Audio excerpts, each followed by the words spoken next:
मेरे पास गाड़ी है, बंगला है, तुम्हारे पास क्या है? माझ्याकडे माझी मायबाप जनता आहे. सभेची परिस्थिती आहे तशीच काहीशी दक्षिण नगरची. म्हणजे आमच्याकडे पण एक मुख्यमंत्री 4 वेळा येऊन गेले, एक उपमुख्यमंत्री 5 वेळा येऊन गेले, उद्या परत येत आहेत. दुसरे उपमुख्यमंत्री आता परवा मोकळे होतील, त्यानंतर तर ते शिरूर लोकसभा मतदारसंघातच असतील. तशीच नगरमध्ये अशी काय 6, 7, 8 काहीतरी सभा लागल्यात म्हणे मोठमोठ्या. आणि मग त्यानंतर हा प्रश्न पडतो, तो दीवार सिनेमा आठवतो का?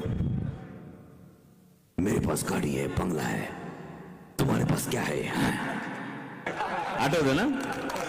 माझ्या भावानं प्रश्न तसाच आजही येतो. आमच्याकडे मुख्यमंत्री आहे, 2-2 उपमुख्यमंत्री आहेत, 200 आमदार आहेत, अफाट पैसा आहे, 5 पिढ्यांचं राजकारण आहे, यंत्रणा आहे. आमच्याकडे राज्यातली सत्ता आहे, आमच्याकडे केंद्रातली सत्ता आहे.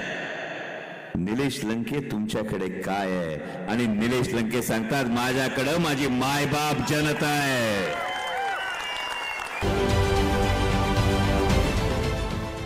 देश विदेशातील प्रत्येक घडामोडींचे लाईव्ह अपडेट मिळवण्यासाठी आता साम टीव्हीच्या सर्व सोशल मीडिया प्लॅटफॉर्मला लाईक, फॉलो आणि सबस्क्राईब करा. तसंच सर्व नोटिफिकेशनसाठी बेल आयकॉन प्रेस करायला विसरू नका.